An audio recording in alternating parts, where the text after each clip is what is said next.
Well, today I watched Halloween Kills. Been waiting for this for many years now, which is nice. Uh,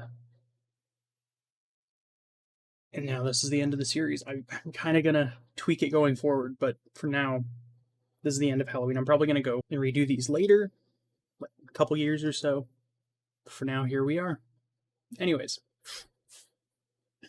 Halloween Kills. I know I have the whole gimmick of grabbing the Blu-ray, but I don't have the Blu-ray on me. So, here's where I'm going to put the poster. Somewhere in here, maybe make it big.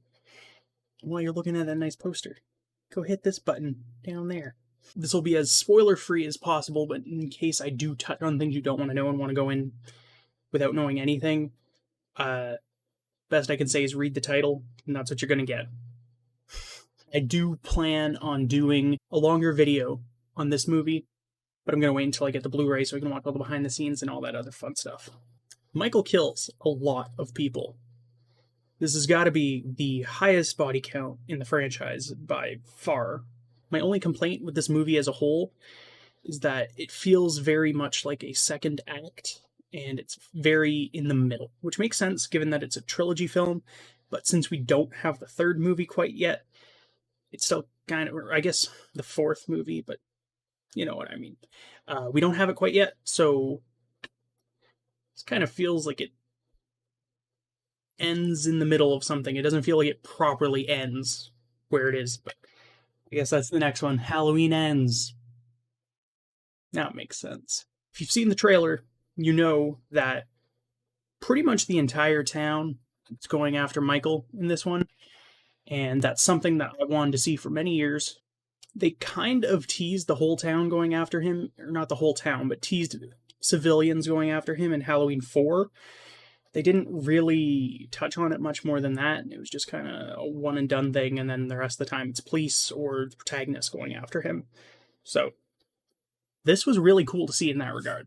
Everything in this movie is brutal. Halloween Kills shows Michael at his most versatile. He will grab anything and take out people with it. I mean, he always prefers that good old kitchen knife, but he grabs everything.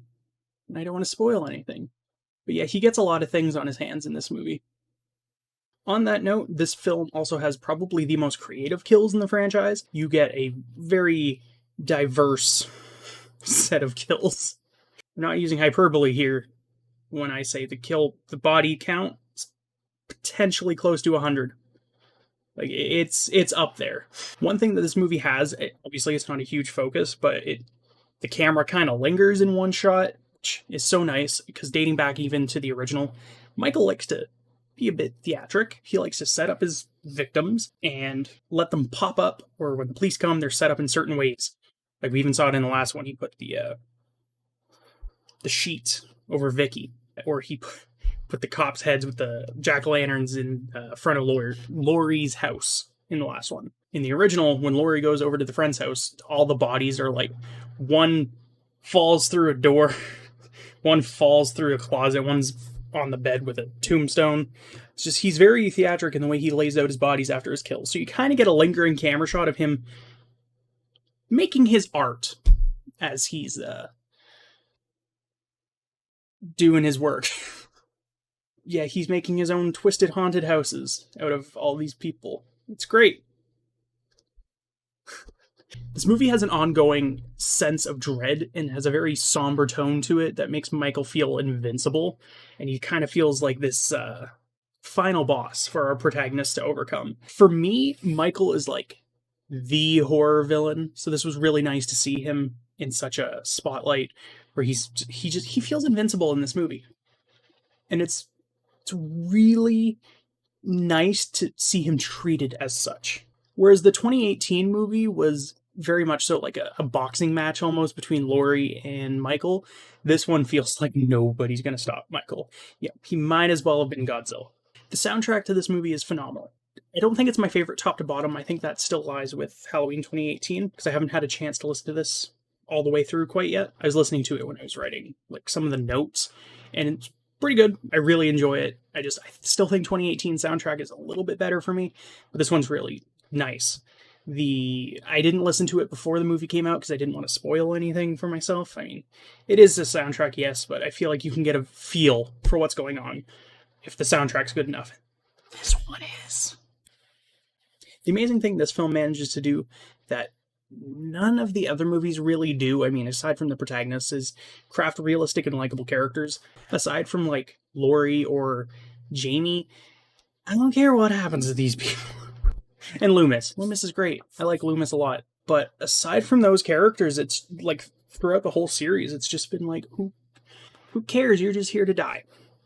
I mean, not to say that's not what the slasher genre is made for, but in this film, everyone feels realistic and likable, at least to some degree.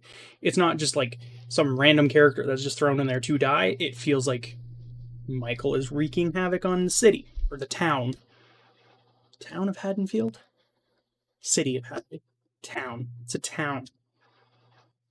That's what it is. So as I was saying, with the likable and realistic characters, I don't know if these guys are realistic, but dang it if they aren't likable. Little John and Big John. I won't say why, but if you've seen the movie, you know. You know why they're the best. Overall, this movie is a bit of a gut punch because it feels dreadful, and you probably won't feel good leaving. But I mean, I'm okay with that. It's too many times, as I've said, you cheer on the slasher, and you could care less about the people. This feels good. It feels like the reverse. You dread Michael showing up. You know he's going to. It's inevitable. He's there. But you don't want it to happen.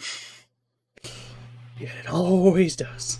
Another nice thing that this film did was bring back a lot of cast members from the original and original characters, and then kind of fleshed out some more stories from them, and gave lesser known characters from 2018 things to do in this movie. Like some characters that you just saw on the side would show up, and then boom, they're a character now. So that's really nice to see. Overall, I really enjoyed this movie. As I said, my only complaint really is that it felt like a middle. But that said, it is second movie of a newer trilogy, so that makes sense. You could put this as like the actually a number. This is basically the Avengers Infinity War of Halloween. It'll be a divisive movie amongst fans. Thank you so much for watching. Please feel free to leave your thoughts in the comments on Halloween Kills or any of the other videos. And also, I have a playlist. I'm going to put it somewhere here. I don't know where it's going. I should memorize this. I don't know where it is, though. I'll have a playlist here. Boom. At the end.